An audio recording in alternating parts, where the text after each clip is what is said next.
Committee. You've really carved a niche for yourself in Congress as an expert on transportation issues. And I wanted to get an update for our viewers on SunRail, how SunRail's looking and whether it's still alive. Little reminder for folks, during the legislative session they weren't able to get through a critical piece of legislation that would have cleared the way for the project. Initially everybody declared it dead, and then all the supporters said, not yet. Where is it now? Well, as you may know, or some of your listeners may know, that we've struggled with SunRail.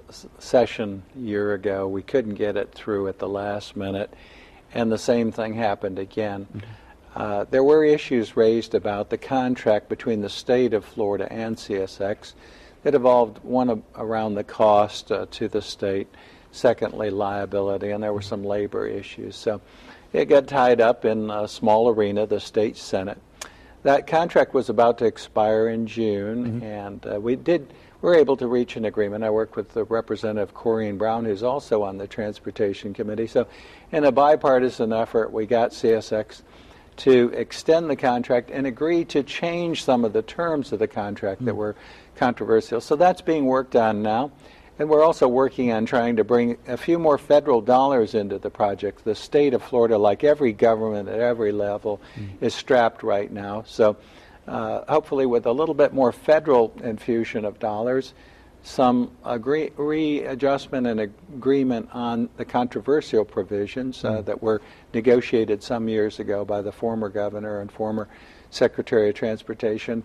Hopefully by the end of this year, beginning of next year, we can bring the project back. So SunRail's not dead. You guys are still working hard on it. No, and across the country, you know, I do oversee transportation for the whole country and the committee. And so what we are seeing in Central Florida is not atypical of other areas in the country where you have beginnings or fits and starts on these projects. So you have to smooth it out, work it out. But we've had great unanimous, almost nearly unanimous support from the communities involved, 4 counties, the city of Orlando.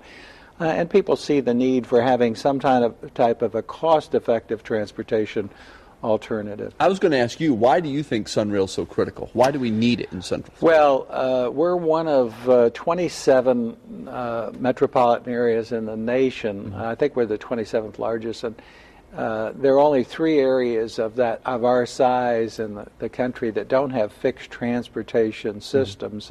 Tampa's another one, and then Louisville, Kentucky, southern Ohio, that area is one.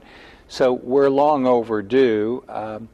And again, if you look at the cost of building one more lane on I-4 or additional interstate capacity, it's very expensive. It's, in fact, one more lane on I-4 for 20 miles costs twice as much as this entire system. Yeah, I was reading that in the newspaper the other day, and I was astonished that that wasn't brought out earlier in the debate. $1.2 billion is the cost for SunRail, right? Is that still the right number? Yes.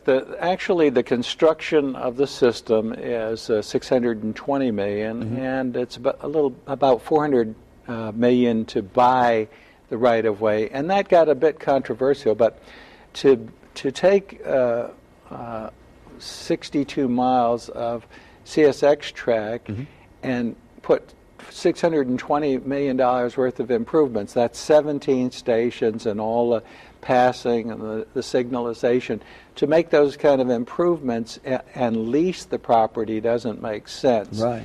Plus, that corridor is so important to future light rail connections, where we build a system that would connect, like from the airport to the tourist area, or high-speed rail.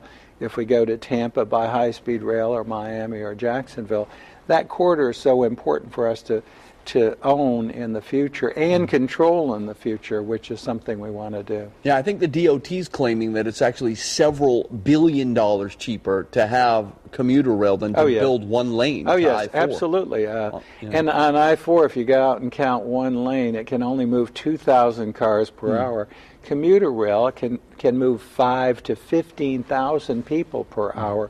So it's much more cost effective, and it's using an existing line. The freight is taken out of that corridor. It's already been moved for the most part over to the center of the state, where it can go faster less impediments, fewer crossings, less liability. So it makes sense for everybody, and it gets more trucks off the road because you can carry freight by rail a much further distance by the new route. And there's been a lot of talk of connecting SunRail, commuter rail, to a light rail system, Right. either to Tampa or Miami. Does that work? Well, Will they probably what connect? we do is we would build a light rail system to connect from the airport to a shorter distance. I see. Light rail is a constructed system, and it's usually elevated, which makes it expensive, and it has many stops. I see. So we'd probably end up going to Disney with that, or to the tourist area.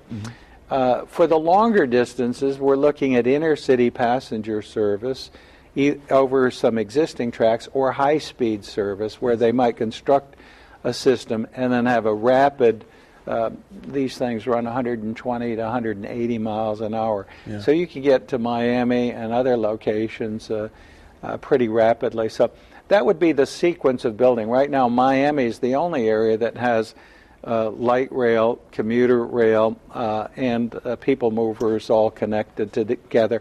Actually, they're about to have them all connect together. That's taken more than 2 decades to get to that stage.